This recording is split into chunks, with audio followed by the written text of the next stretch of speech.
Macmillan is getting ready for the baseball season at Charleston Southern University.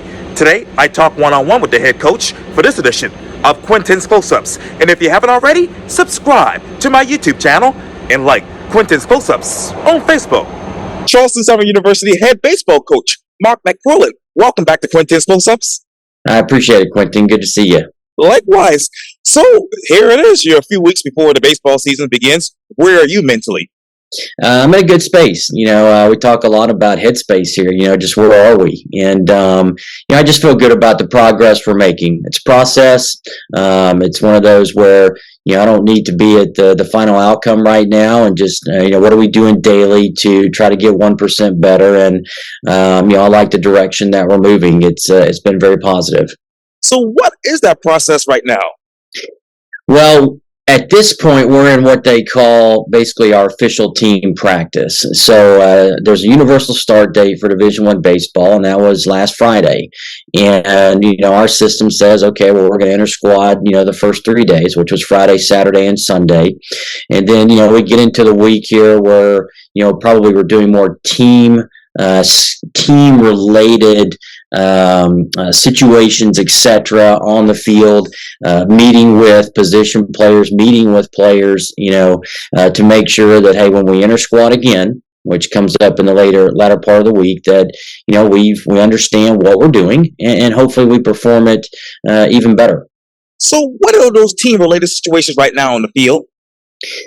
Well, I would say a couple things. One, you're looking at just situational type events that may present themselves. Bunt scrimmages, first and third defenses, double cuts, those type things, to make sure that, we understand what we're doing. We know our priority. We know where the ball should go, etc. I think the other side is, now they're back on the field together. And so, again, just watching them continue to grow as a unit, understanding that we're much stronger as a clenched fist than we are as an open hand, because, we've got to do this together. There's 9 guys that can start, but I don't have a bench, and I've got a lot of other players there, and we need them all. Now, how many scrimmages are there right now currently, Coach? We have had 3 in this period. Since Friday. By the end of this week, we'll have 4 more. So, go ahead. Oh, no worries. And how many double cuts will it be altogether? It just depends. Usually when we're practicing it ourselves, we do a minimum of 8, just to kind of get the repetition. And then within the system, we'll come back and do it again. So you're trying to do it from a practice session 16 times, and then that way, if it comes up in the game, hopefully they recall one of those 16 times so we execute it properly. So, Coach, let me ask you, what is that repetitive process like for the players?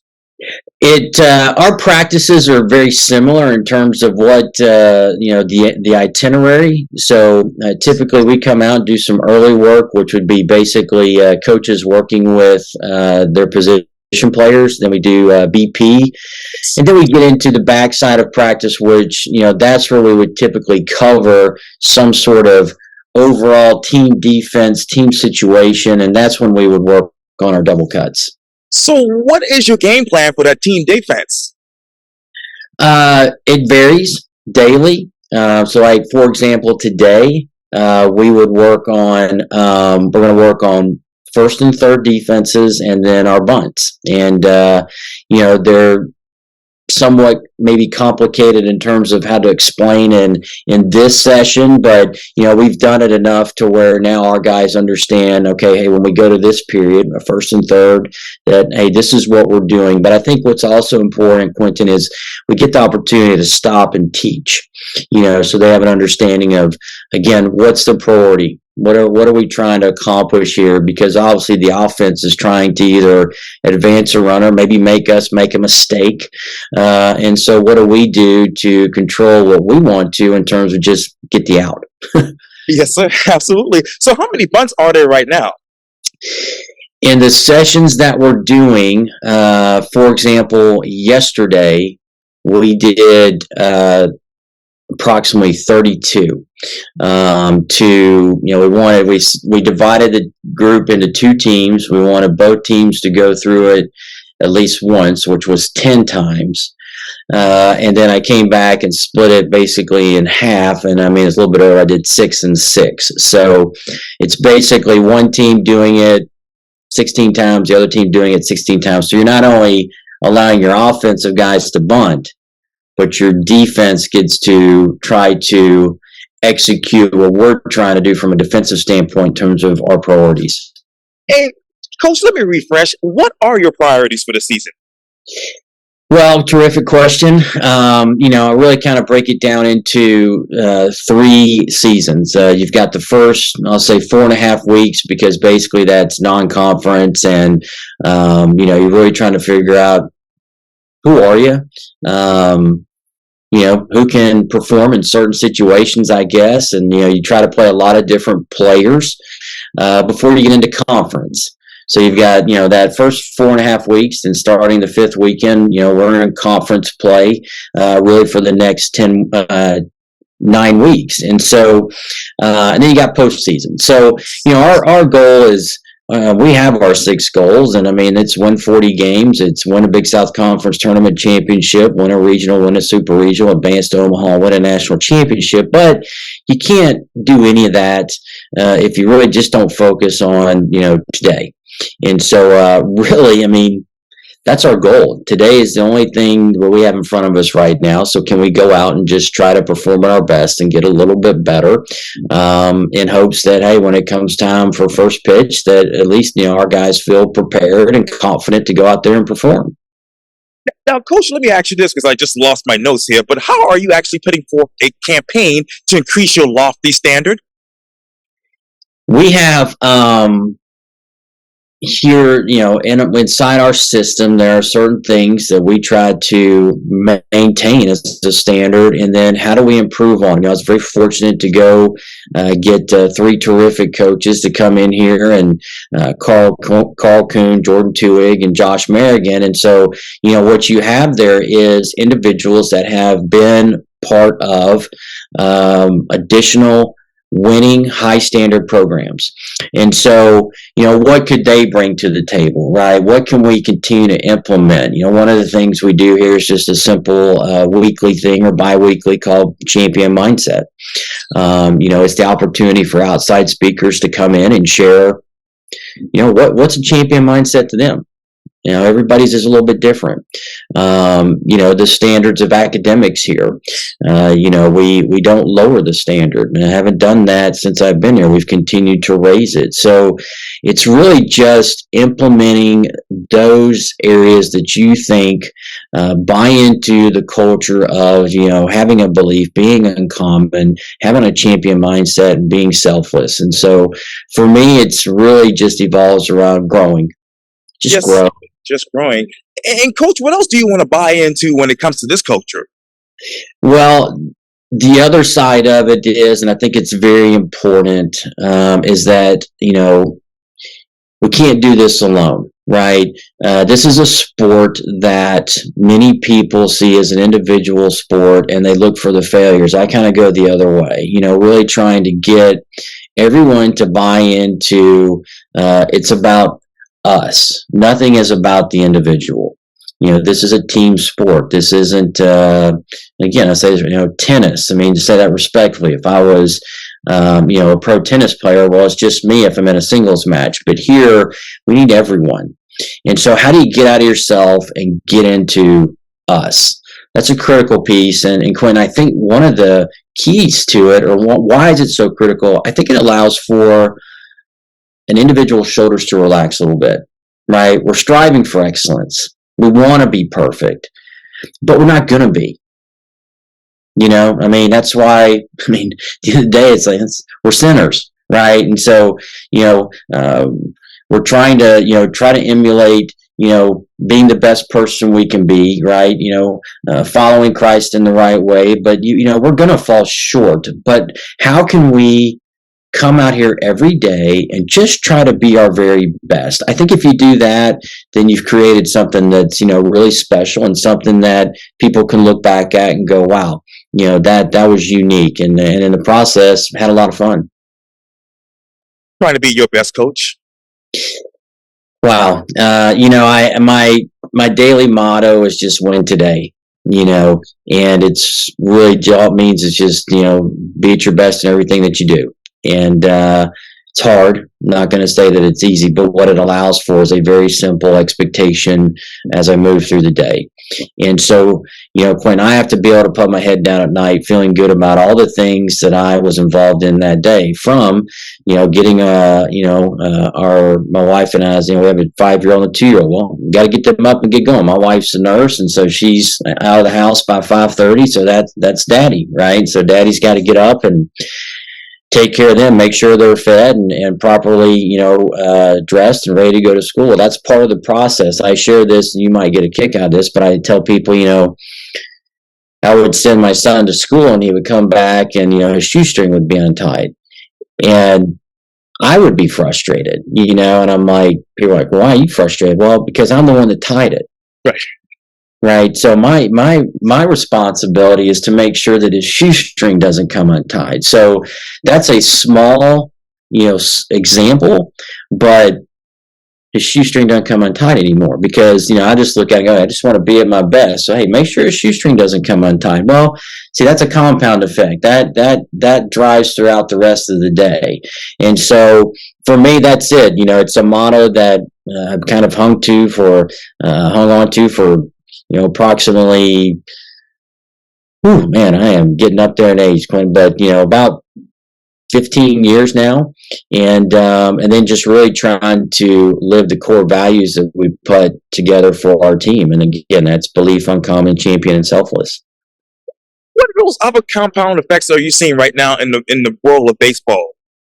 Well, for our guys, it's really just understanding that the choices that you make have an impact on what we do next, and it's about, being present. It's about taking care of yourself, taking care of where you're supposed to be, what you're supposed to do. Let's use a simple example in terms of, if you don't take care of your homework, well, then there's a compound effect there. What's the compound effect? Well, it affects your score. Now you don't know information that you should know moving forward. Well, then what does that do? How does it affect what you do out here? Because now maybe you got to go spend more time with a teacher, spend more time on that. So all those things are, they play in what we're trying to get accomplished on the field. And I think that's one thing, we just try to help them understand is another phrase for it is TRE. It's the ripple effect, right? And so, the choices we make, the decisions that we make, well, they have an impact on what's next, and we get to choose those things. We do. But I think, I like what I'm seeing. I like the direction we're going. I like the decisions that our guys are making now that maybe they weren't earlier. And it just comes through being in the system and hearing, I would say, Quinn, just a commonality of words, right, of verbiage of what's being shared, because as they say you become the average of the 5 people you're around the most. And so I think it would be hard to be in this system and not hear those things enough to where you're like, okay, these what I choose to do really does have a compound effect. And coach, what are your players doing better now that they didn't do a season ago or 2 seasons ago? Well, another great question. And, I'm going to be respectful in this and say that, each year is just a different team.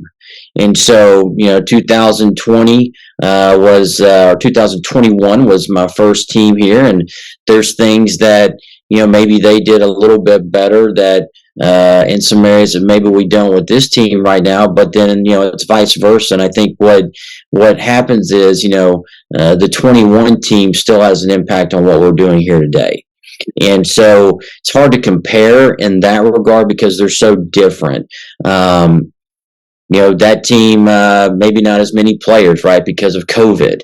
And so maybe they were limited in different ways. But I think I would say more what has happened with us is the culture just gets stronger, right? The standard becomes the standard, right? It's not being from the players, it's not being moved. And so when you say better, I think it's just understanding that when you walk through the gate here and you walk into the Singleton Baseball Complex and you walk onto Nielsen Field, this is what's expected. And so I'm grateful for that. Yes, sir. So let me ask you this, Coach. How much did you and your team stockpile as far as your roster with talent out of the transfer portal?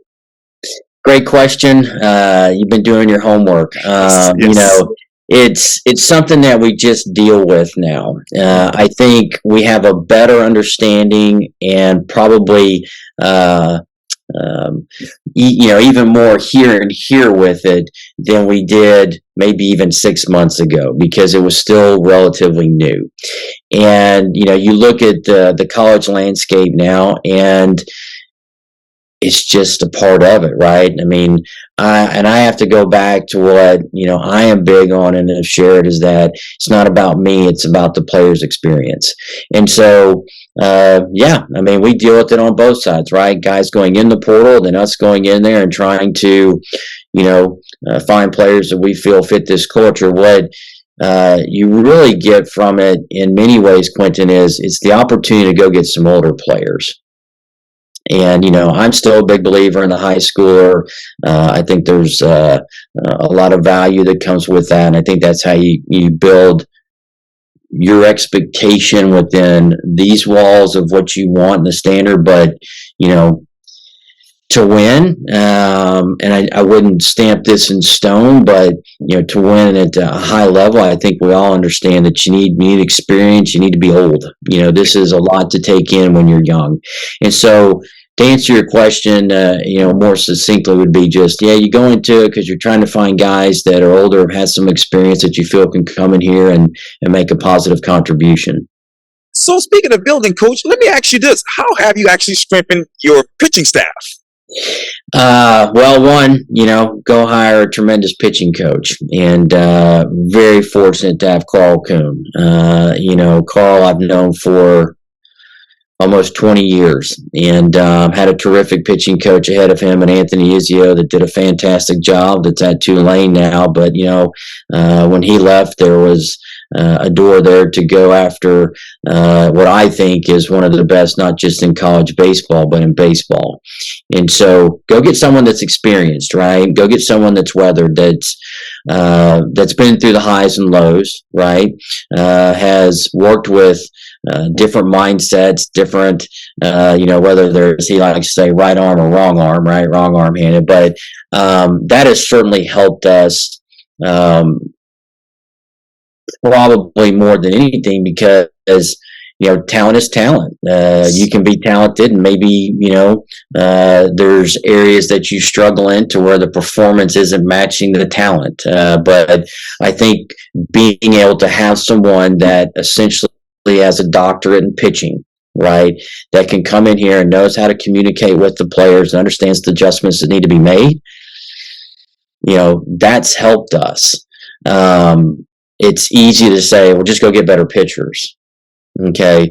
I get that, but you got to have someone, I think, that they trust and they can build a relationship with. And I'm pretty confident if I put every one of them on here, they would say he's just been dynamic with them and they really enjoy working with him. And so therefore, Quinn, what happens is you see improvement. And so what happens is you get deeper, right? You got more arms that can go out there and pitch. So, just grateful to have him, and I'm grateful to have pitchers that are willing to listen to the hard truths and want to get better. So what were those adjustments with pitching? Well, each of them are different, right? You could have a pitcher that maybe he just needs to land a little bit differently. Maybe he just needs to be a little bit more closed off. Maybe he just needs to have a different mindset. What are you thinking when you make that pitch? Those are a few examples of what an adjustment could be. The other side of it is, how do you hold the running game on effectively, those type things. And so, that's just an area that, he has brought with him. And again, it's just, he's been doing this for, a long time. He probably wouldn't like me to say this, but I mean, he's been doing this longer than some of these guys have been alive. So, but those would be a few examples. Yes, sir. So let me ask you this, Coach. Where is your foundation of offense for this season? Well, again, another one, you go hire an offensive mind. And Damon Lessler was with me last year. Damon has a heart of gold. I love Damon. And but he had an opportunity to go be with a mentor of ours named Bill Mosiello at Ohio State. And so Damon left to go there. And then, as God has it, someone that I've known for 15 years that was a colleague, an individual that both Damon and I knew, happened to be interested in, when I reached out to him of maybe looking at this opportunity, and his name was Jordan Tuig. And, JT has an offense that I've been studying for an extended period of time, but also someone that I've known for, 15 years. And so I was like, well, how do I get him here? How do I find this offensive mind that runs the style of aggression and reward versus risk on the base pass to help us improve in that area, but also a very good swing coach. And so, we've got a mixture of old and new. We are more, when I say that, we have approximately 35% of our team is returners, 60 to 65%. This is their first time to play Division I baseball. So, how do you help create that foundation, build those guys? Go get somebody that's done this at a high level, and go get someone that understands how to talk to young men and implement it. And I put Jordan in the same category as Damon. He's got a heart of gold. He's a relationship builder, but his offensive mind is just, it's an encyclopedia and it's dynamic. Absolutely. That's great to hear. So defense, how many starters do you have to replace on that side of the ball? Good question. I believe if I'm correct, I've got to replace anywhere from 6 to 7. I would say the good thing within our system is, we just starters and players. So, yes, it's a lot. You lose the experience. That's what you lose. Can you go duplicate the talent? Hopefully so. But yeah, we lost quite a bit of that infield, in particular, and essentially just kind of had to replace them or move some guys around. Yeah. So let me ask you this, Coach Dan. What is your starting rotation looking like? What would that be like ideally? Well, ideally, all right, and you threw the key word out there, ideally. So from a starting pitching rotation, you would like to have what you call 1, 2, and 3, and then a guy or two that starts on the midweeks. We're not in that position today. So really, when we identify our pitchers, they are strictly a staff right now. Yes, do we have a group of guys that we maybe identify as starters? Sure. But we had a point where like, okay, well, this is the Friday guy. This is the Saturday. We're not at that point. We are really trying to get this group to identify, be a part of the staff. Do what you can do. Hopefully maybe do what we ask you to do in terms of, going out there and pitching efficiently. But then when it's time for us to come get you, or you've reached your pitching limit at this particular time of year, then, hand the ball over and know somebody else is going to do it. So again, it's a great question. And I would love to be able to say, hey, here's our 1, 2, 3, 4 and 5, but that's just not the identity of where we are right now. So this is this is probably a redundant question, Coach, but what are your key roster concerns right now? All of them. No, I'm kidding. I feel good about where we are. This is a process, and it's one that we went through very similar last year. I understand. Again, we're at 60 to 65%. This is their first time to play Division I baseball. So, anytime you're putting a new player out there, regardless of maybe what he's done so far, we can provide a certain amount of experience here, trying to play inter squads and all that. But he's got to go face the competition. And, that's why you use the first 4 weeks. Who are you going to play? What do you want to see? I'll say it, and I'm not afraid to say it. We're going to play one of the top out-of-conference schedules in the country this year in terms of the competition based on what the outside world sees. And so, My concerns may not be as high right now, but once we get through that action, then text me later, and I might say, "Hey, now I'm concerned at this position." But right now it's really more about just continuing to try to develop. So, Coach, how are you going to actually top that with some bullpen pieces? Well, just try to be at our best every day. I mean, that's it. That's all we can do. At the end of the day, I'm a big believer in it's not the team, it's not the best team that wins, it's the team that plays the best that wins. And baseball can really probably identify with that quite a bit. Whereas maybe if you're in college football and you only got 12 games and you're playing once a week, maybe a little bit different. But our sport, we're playing anywhere from 4 to 5 games a week, and so that little ball can do some different things once it's released or once it's hit off the barrel. And so, we just got to focus on us and just do the best that we can. So, Coach, what is that one to watch player that actually has the incredible amount of firepower in the infield right now? In the infield, player I think to watch, and I'm not exactly sure where he's going to end up. It's a player that got injured at the end of last year in the Big South Conference tournament, and it's Casey Osmond. Casey is a senior for us that is returning from an ACL injury. He's progressing very well.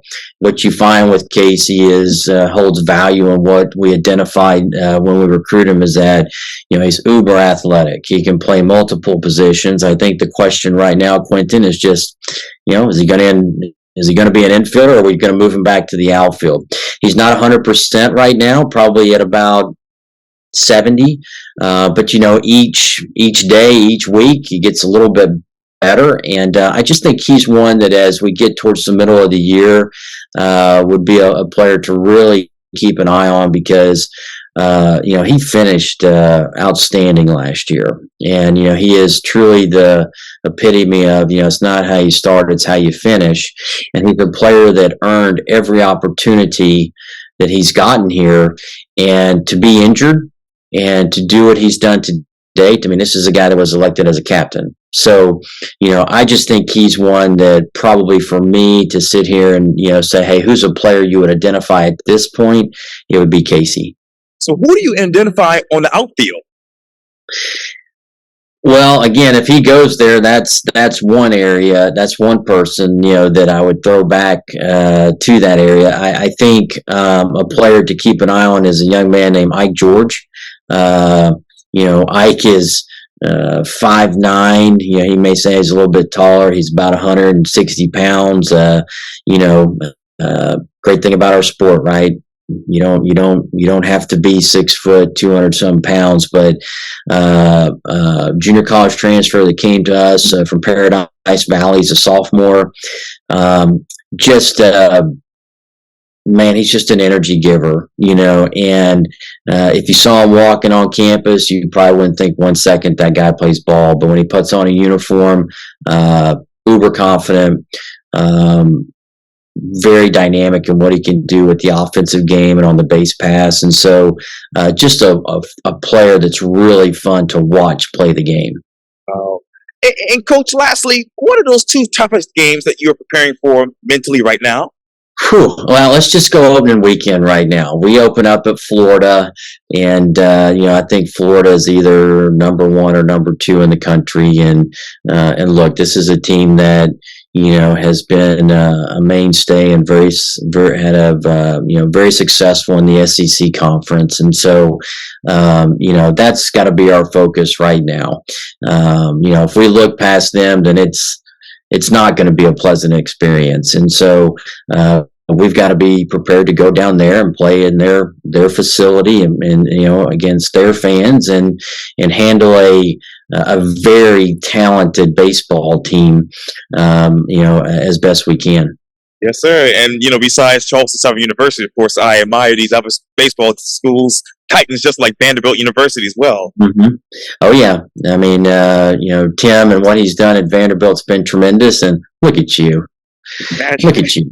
Nash 10. And those two have had a number of clashes together, right? And, we happen to be, somebody joked with me I think we play every team in the SEC East, maybe except for one. And so they were like, "Man, what are you just going to join the SEC East?" And I was like, "Well, that's not going to happen." But I think it's part of the experience that your players look for when they stand in front of the mirror or stand in front of a window where they can see themselves when they're younger. They see themselves, playing against, high competition. And to sit here and say that those aren't two schools or schools that they, didn't see, well, I'd be ignoring a very strong fact, and Sully and Tim have done a tremendous job with those two programs, and I'm just grateful that we get an opportunity to go play Florida. We're going to go play Tennessee. We're going to go to Georgia, South Carolina. Oh yeah. But that's good. It's good for our guys. Let's go compete. And again, if you just play better than them, if you're the best team that day, then we'll come out on top. If not, then we'll learn. I don't really talk about losing. Again, that's an outside perspective. Hey, you lost. What is learned? Because for us, this is going to be a process as we move through the year. Absolutely. Well, Charleston Southern University head baseball coach Marc Macmillan. I'm screwing your name up again. Coach Mac, Right. thank you. There you go. Thank you for your time here on Quintin's Close-Ups. And I really did enjoy this conversation. Thank you so much, and I hope to get you back on soon. Quentin, I appreciate it, and I want to keep seeing pictures from around the city in your runs, okay? Yes. Oh, yes, absolutely. They'll be continued for sure. Absolutely. Okay, have a wonderful week. Thank you. Thank you.